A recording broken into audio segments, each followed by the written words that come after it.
भजे व्रजैकमण्डनं समस्तपापखण्डनं स्वभक्तचित्तरञ्जनं सदैव नन्दनन्दनं सुटिक्षगोच्छमस्तकं सुनागवेणुहस्तकम् अनङ्गरङ्गसागरं नमामि कृष्णनागरं नमामि कृष्णनागरम्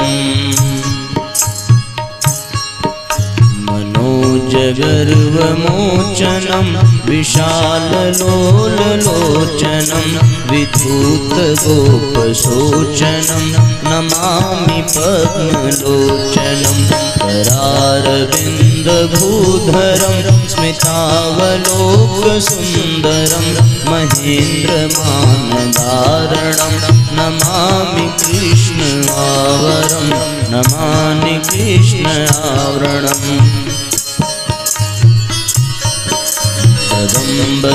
कदम्बसूनकुण्डलं सुचारुगण्डमण्डलं व्रजाङ्गनैकवल्लभं नमामि कृष्णदुर्लभं नमामि कृष्णदुर्लभं यशोदया समोदया सगोपया सनन्दया युतं सुखैकदायकं नमामि गोपनायकं नमामि गोपनायकम् सदैव पादपङ्कजं मदीयमानसे निजं दधानमुक्तमालकं नमामि नन्दबालकं समस्तदोषशोषणं समस्तलोकपोषणं समस्तगोपमानसं नमामि नन्दलालसं नमामि नन्दलालसम् भुवो भरावतारकं भवाब्धिकर्णधारकं यशोमती किशोरकं नमामि चित्तचोरकं दन्तकान्तभङ्गिनं सदा सलिङ्गसङ्गिनं दिने दिने नवं नवं नमामि नन्दसम्भवं नमामि नन्दसम्भवम् गुणाकरं सुखाकरं कृपाकरं कृपापरं सुरद्विषन्निकन्दनं नमामि गोपनन्दनं नवीनगोपनागरं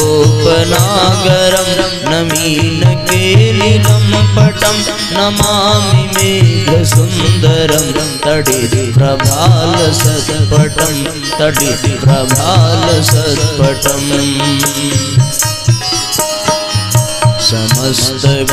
समस्तगोपनन्दनं हृदम्बुजैकमोदनं नमामि कुञ्जमध्यगं प्रसन्नभानुशोभनं निकामकामदायकं दृगन्तचारुसायकं रसालवेणुगायकं नमामि कुञ्जनायकं नमामि कुञ्जनायकम् विदग्धगोपिका मनोज्ञतल्पशायिनं नमामि कुञ्जकानने प्रबद्धवन्निपायिनं किशोरकान्तिरञ्जितं त्रिगञ्जनं सुशोभितं गजेन्द्रमोक्षकारिणं नमामि श्रीविहारिणं नमामि श्रीविहारिणं यदा तदा यथा तथा तथैव कृष्ण सत्कथा मया सदैव गीयतां तथा कृपा विधीयतां प्रमाणिकाष्टकद्वयं जपत्यधीत्य यः पुमान् भवेत् स नन्दनन्दने भवे भवेषु भक्तिमान् भवे भवेषु भक्तिमान् भवे भवेषु भक्तिमान्। इति श्रीमच्छङ्कराचार्यकृतं श्रीकृष्णाष्टकम् कृष्णकपा कृष्णकृपा कटाक्षस्तोत्रम् च सम्पूर्णम् श्रीकृष्णार्पणमस्तु।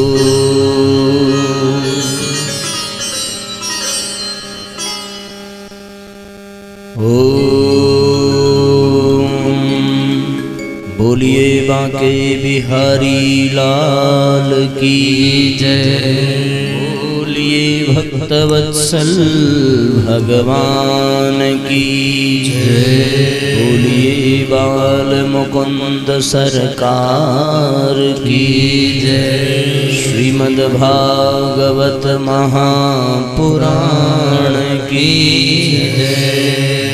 धर्म की जय हो, अधर्म का नाश हो, प्राणियों में सद्भावना हो, विश्व का कल्याण हो। नमः पार्वती पतये हर हर महादेव।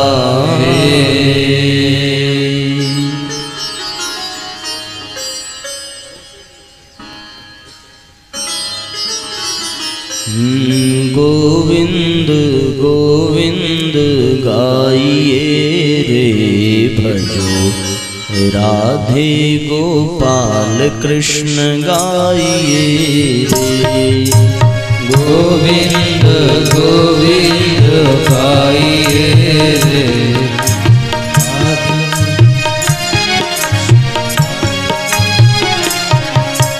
गोविंद गोविंद गाइए रे भजो, राधे गोपाल कृष्ण गाइए रे। गोविंद गोविंद गाइए रे भजो, राधे गोपाल कृष्ण गाइए रे। मुरली मनोहर गाइए रे, बोलो नंद के लाल नित्य गाइए रे।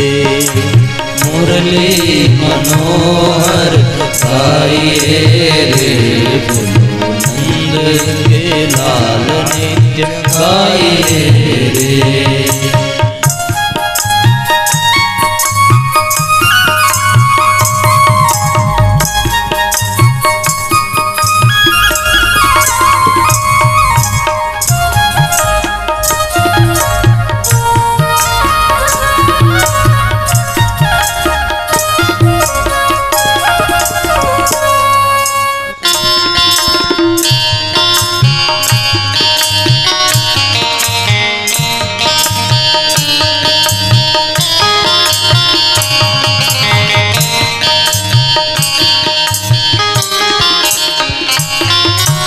गिरधारी गिरधारी गाइए रे। गिरधारी गिरधारी गाइए रे। गिरधारी गिरधारी गाइए रे। गिरधारी गिरधारी गाइए रे। भाई मीरा के नाथ प्रभु गाइए रे। भाई मीरा के नाथ प्रभु गाइए रे। गोविंद गोविंद गाइए रे भजो, राधे गोपाल कृष्ण गाइए रे। गोविंद गोविंद गाइए रे भजो, राधे गोपाल कृष्ण गाइए रे। मुरली मनोहर गाइए रे, बोलो नंद के लाल नित्य गाइए रे। मुरली गाइए रे, राधे गोपाल गाइए रे।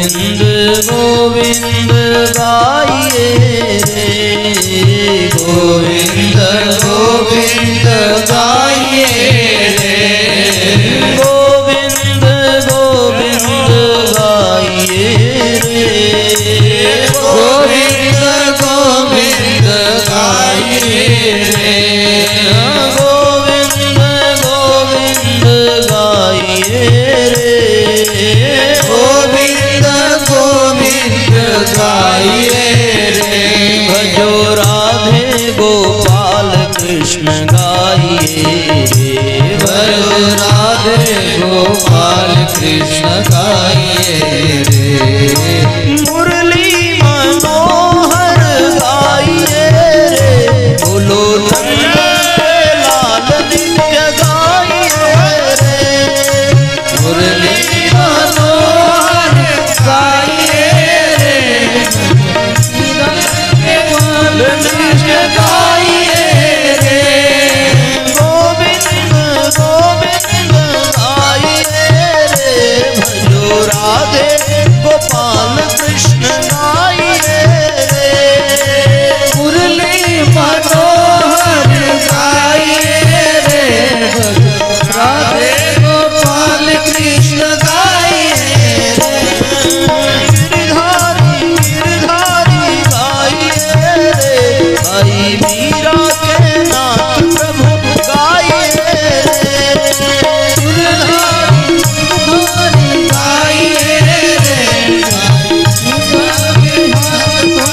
गाइए रे, गोविंद गोविंद गाइए रे, भजो राधे गोपाल कृष्ण गाइए रे, मनोहर गाइए रे, बोलो नंद गोपाल कृष्ण गाइए रे, भजो राधे गोपाल कृष्ण गाइए रे, भजो राधे गोपाल कृष्ण गाइए रे, भजो राधे गोपाल कृष्ण गाइए रे, भजो राधे गोपाल कृष्ण गाइए रे, गिरधारी गिरधारी गाइए रे, भजो राधे गोपाल कृष्ण गाइए रे।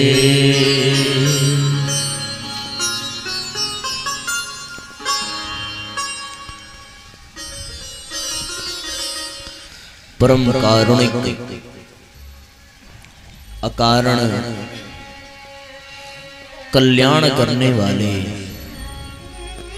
परम पिता परमेश्वर,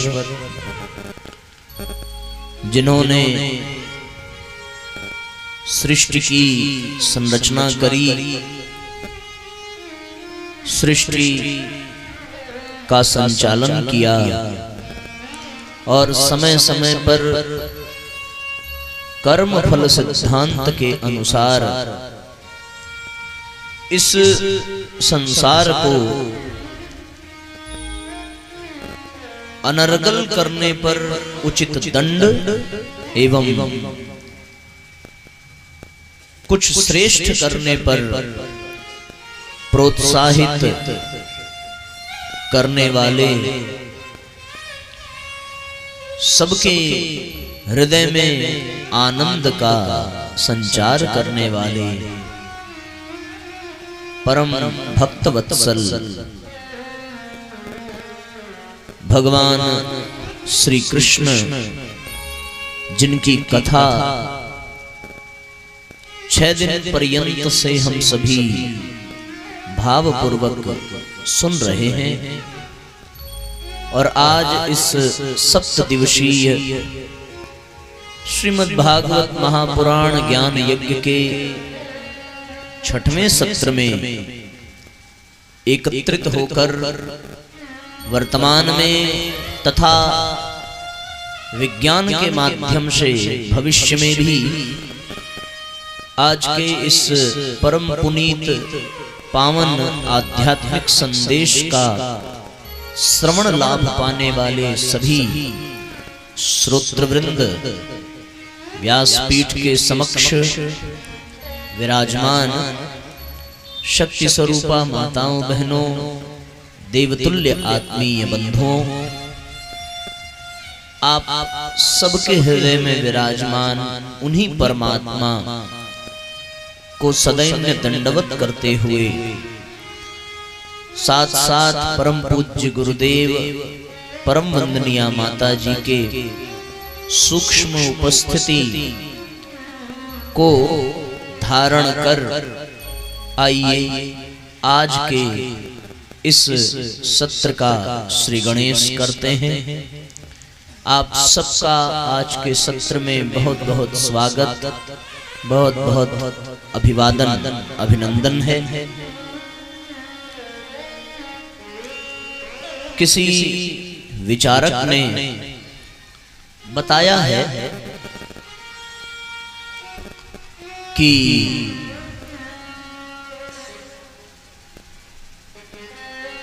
सतयुग में दो लोक में युद्ध होता था। असुर पाताल लोक में रहते थे, देवता स्वर्ग लोक में रहते थे। स्वर्ग और पाताल लोक की लड़ाई चलती रहती थी। कभी देवता पराजित होते थे, कभी असुर पराजित होते थे। सतयुग बीता, त्रेता युग आया। त्रेता युग में अब दो लोक में नहीं, दो देशों में युद्ध हुआ। लोक एक ही था, पृथ्वी लोक, लेकिन भूमि खंड की दृष्टि से स्थान दो थे। एक भारत आर्यावर्त और दूसरा श्रीलंका। वहां का राजा रावण, यहाँ के राम और रावण में युद्ध हुआ, जो स्थान की दृष्टि से दो देशों में बटे हुए थे। त्रेता युग बीता, द्वापर युग आया और द्वापर युग के अंत में जब भगवान कृष्ण का अवतरण हुआ इस धरा पर, तब दो देशों की लड़ाइयां नहीं थी, बल्कि लोक भी एक, देश भी एक, राष्ट्र भी एक। अब लड़ाइयां हुई तो फिर परिवारों में लड़ाइयां होने लगी। चाहे मथुरा का युद्ध हो, चाहे महाभारत का युद्ध हो, कुल खानदान एक ही है। महाभारत के युद्ध में भी कौरव और पांडवों के बीच में युद्ध हुआ, दोनों एक ही परिवार के हैं। और मथुरा के युद्ध में कृष्ण और कंस के बीच में युद्ध हुआ, वो दोनों भी एक ही परिवार के हैं। अब परिवारों में युद्ध हुआ द्वापर के अंत में। आप देखो दुनिया कैसे सिमटती जा रही है, दूरियां कैसे मिटती जा रही हैं। पहले दो लोक में लड़ाइयां, फिर उसके बाद दो देशों में युद्ध हुआ, और अब दो परिवारों में, अभी तो एक ही परिवार में। पर जब द्वापर युग समाप्त हुआ और कलयुग आया, कलयुग में दो देशों में लड़ाइयां नहीं है, दो लोक में भी लड़ाइयां नहीं है, दो परिवार में भी लड़ाइयां नहीं है, बल्कि व्यक्ति की खुद से खुद की लड़ाई है। अपने ही विचारों से युद्ध है, अपनी ही भावनाओं से युद्ध है। हमारे ही भीतर देवता है, हमारे ही भीतर असुरता है।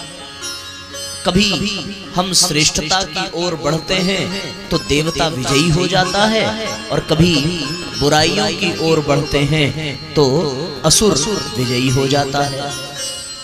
छोटे छोटे बच्चों को लोग कहानियां भी सुनाते थे कि तुम्हारे एक कंधे पर देवता रहते हैं, एक कंधे पर दानव रहते हैं। अच्छा करोगे तो देवता विजयी होंगे, बुरा करोगे तो असुर विजयी होंगे। तो अब युद्ध अपने आप से है, क्योंकि हमारे ही भीतर असुरता विद्यमान है, हमारे ही भीतर देवत्व विद्यमान है।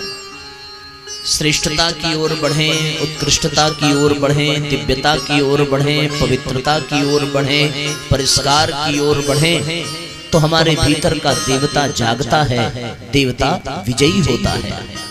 दुष्टता की ओर बढ़ें, पतन की ओर बढ़ें, पराभव की ओर बढ़ें, निकृष्टता की ओर गिरें और जीवन में अपवित्रता आ जाए, चारित्रिक पतन आ जाए, कुविचार आ जाए, कुसंस्कार जग जाएं, तो ये सब क्या है? ये हमारे भीतर की असुरता को विजयी कराते हैं। असुरता को विजयी होने के बड़े अवसर हैं आज इस संसार में, क्योंकि मनुष्य के ऊपर विशेष प्रकार से कुछ चीजों का बड़ा गजब प्रभाव पड़ता है। पहला वातावरण का प्रभाव, दूसरा अपने परिजनों प्रियजनों का प्रलोभन, तीसरा पूर्व जन्मों के संचित कुसंस्कार, चौथा अपने इस समय में अपनाई गई आदतें और स्वभाव। ये चारों चीजें मनुष्य को असुरता की ओर खींच रही हैं। आज की तिथि में आज वातावरण में असुरता व्याप्त है। आप देखें, अनायास व्यक्ति क्रोध के शिकार हो जाता है, अनायास व्यक्ति लोभ का शिकार हो जाता है। अभी तो वो सही रास्ते पे चल रहा था, अनायास उसका पतन हो जाता है, अनायास वो व्यसनों में उलझ जाता है, अनायास गलत मार्ग पर चला जाता है। माँ बाप सोचते हैं कि बच्चा आगे चल करके बड़ा होगा, अचानक वो गलत रास्ते पर चल पड़ा, अचानक वो बुरी संगत में पड़ गया, अचानक वो व्यसनों में उलझ गया, अचानक वो व्यभिचार में फंस गया, अचानक वो किसी की हत्या में शामिल हो गया। ये सब अचानक ही हो रहा है, पर ये हो क्यों रहा है? वातावरण के दुष्प्रभाव से। पूरे वातावरण में विषाक्तता विद्यमान है, चारों ओर जहर फैला हुआ है, काम का जहर, लोभ का जहर, मोह का जहर, कुकृत्यों का जहर, ये सारे वातावरण में विद्यमान हो गया है। और सबसे बड़ी बात यह है कि व्यक्ति जब उन दुर्गुणों की ओर बढ़ता है तो वातावरण के प्रभाव से उसे और उसमें गति मिलती है। इसको भी आप समझिए। आपने किसी को एक गाली दी तो उसके बाद दूसरी गाली देने के लिए आपको सोचना नहीं पड़ेगा, अपने आप मुंह से कई गालियां एक साथ निकलने लगेंगी। ये जो बिना सोचे धारा प्रवाह में गालियां हमारे मुंह से निकल रही हैं, ये क्यों? क्योंकि वातावरण में वही विद्यमान है, तो वो हमारे मुख से निकलती चली जाती हैं। अगर आप किसी की प्रशंसा करें तो प्रशंसा के लिए आपको शब्द नहीं मिलेंगे, तारीफ के लिए आपको शब्द नहीं मिलेंगे। आप एक शब्द बोल करके तारीफ करेंगे तो दूसरा शब्द बोलने के लिए आपको कुछ पल सोचना पड़ेगा, क्योंकि वातावरण में अच्छे शब्दों का अभाव हो गया, बुरे शब्दों का ही असर बढ़ रहा है, उसी का प्रयोग ज्यादा बढ़ रहा है। आप यदि शांत रहना चाहें तो वातावरण आपको शांत नहीं रहने देता। आपने जरा सा क्रोध किया, वो क्रोध पल भर में कितना विकराल रूप धारण कर लेता है, इंसान को पता ही नहीं चलता। बाद में उसके जीवन में केवल पश्चाताप रहता है कि मैं तो बिल्कुल सही सलामत था, अचानक से क्रोध आया और क्रोध में हमने ऐसा कर दिया। ये जो स्वयं से होता जा रहा है, ये साथियों क्या है? ये वातावरण का दुष्प्रभाव है। वातावरण का दुष्प्रभाव ऐसा कि व्यक्ति गलत चाहता नहीं है करना, उससे गलत हो जाता है। दुर्योधन ने भगवान कृष्ण से कहा, पहले तो कहता है कि सूच्यम नैव दास्यामि बिना युद्धेन केशव, बिना युद्ध के मैं सुई की नोक के बराबर भी भूमि नहीं दूंगा। भगवान कृष्ण कहते हैं, दुर्योधन ये तो अधर्म है, तुम्हें धर्म का पथ अपनाना चाहिए। दुर्योधन कहता है कि केशव मुझे पता है कि धर्म क्या है, मैं जानता हूँ अधर्म क्या है। जानामि धर्मम नच में निवृत्ति प्रवृत्ति, मैं धर्म को जानता हूँ पर धर्म में मेरी प्रवृत्ति नहीं है। जानाम्य अधर्मम नच में निवृत्ति, मैं ये भी जानता हूँ कि अधर्म क्या है, लेकिन अधर्म से मेरी निवृत्ति नहीं हो पा रही है। केनोपि देवेन हृदि स्थितेन यथा नियुक्तोस्मि तथा करोमि। ऐसा लगता है कि भीतर कोई बैठा है जिस ओर मुझे ढकेल देता है मैं वही करने लगता हूँ। ये क्या है? ये वातावरण का दुष्प्रभाव है। व्यक्ति इसके चंगुल में फंसता चला जाता है। आप अभी सत्संग पंडाल में बैठे हैं, बड़ी अच्छी भावनाएं आएंगी, अच्छे विचार आएंगे, अच्छा भाव आएगा, अपनी कमियों पर पछतावा होगा, अनेकों संकल्प मन में उभरेंगे कि आज से मैं ये नहीं करूंगी, आज से मैं ये नहीं करूंगा, ऐसे बन जाऊंगा, ऐसा कर लूंगा। क्यों? क्योंकि यहाँ का वातावरण, यहाँ का प्रभाव इस समय सात्विक है, इस समय अच्छा है। जैसे ही आप सत्संग पंडाल से बाहर जाइए वैसे ही दुनिया के मोह जाल की बातें फिर से आपको घेर लेंगी। आपने जो संकल्प लिया था बाहर जाते ही वो विकल्प में बदल जाता है। आपने सोचा था कि नहीं करेंगे, जाते ही कर बैठे। ये क्यों है? ये केवल और केवल भैया इसलिए है, चारों ओर वातावरण का प्रभाव है। वातावरण का प्रभाव, इससे आदमी बचने का प्रयत्न भी करे तो परिवार के, मित्रों के, अपने प्रेमी जनों के द्वारा दिए गए प्रलोभनों में इंसान फंस जाता है। वो कोई ना कोई प्रलोभन देते हैं, बेटे ऐसा करो वैसा करो। उनको खुश करने के लिए कभी कभी इंसान गलत कर बैठता है। परिवार जनों के प्रलोभन से जितनी भी गलत चीजें हैं, भोग विषय हैं, विलास है, उनके प्रलोभनों से जैसे तैसे बचने का प्रयत्न भी यदि करता है तो फिर उसके अपने आदत, अपना स्वभाव, जो उसके अपनी आदतें पड़ गई। अब वो संकल्प तो ले रहा है कि आज से मैं सिगरेट नहीं पीऊंगा, वातावरण के प्रभाव में वो आदतें आ गई। मित्रों के साथ रह करके, परिवार के लोगों को देख करके सिगरेट पीना शुरू कर दिया।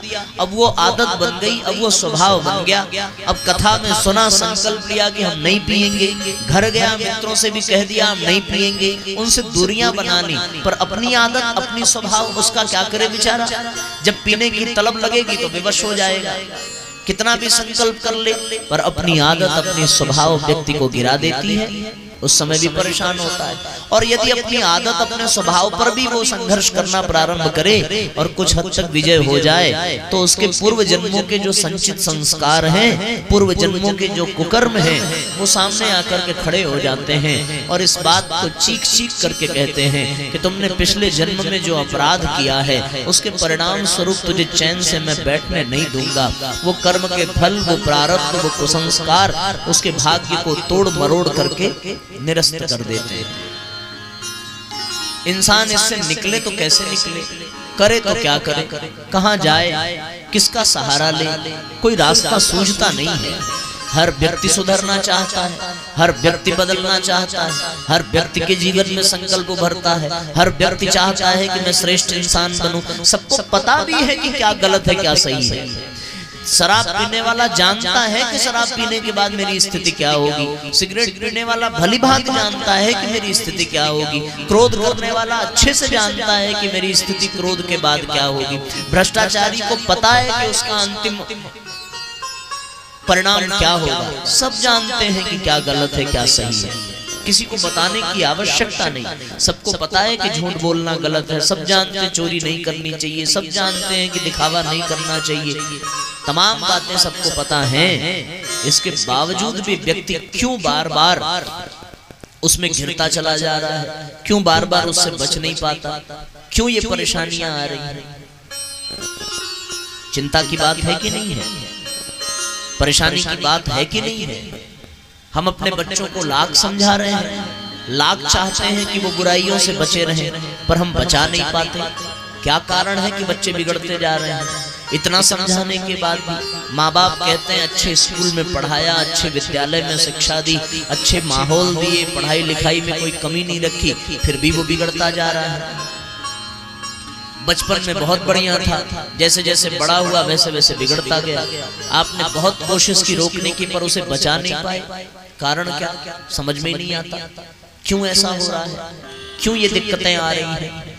संसार को श्रेष्ठता की ओर जाना चाहिए था पर वो निकृष्टता की ओर जा रहा है। लोग अपने जीवन को तो बर्बाद करते ही हैं, दूसरों के जीवन को भी बर्बाद करते हैं। आप दिल्ली चले जाइए, अकेले दिल्ली में 12,000 बच्चे ऐसे हैं जो अपने जीवन को बर्बाद कर चुके हैं। वो हॉस्पिटल में एडमिट हैं, उनके फेफड़े खराब हो गए हैं केवल सिगरेट की वजह से, केवल गुटखा की वजह से।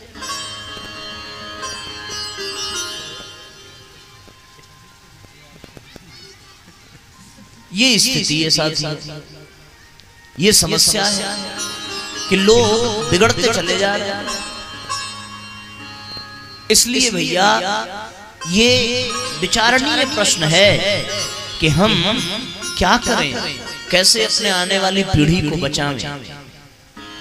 लोग शराब के नशे में, व्यभिचार के चक्कर में गिरते चले जा रहे हैं।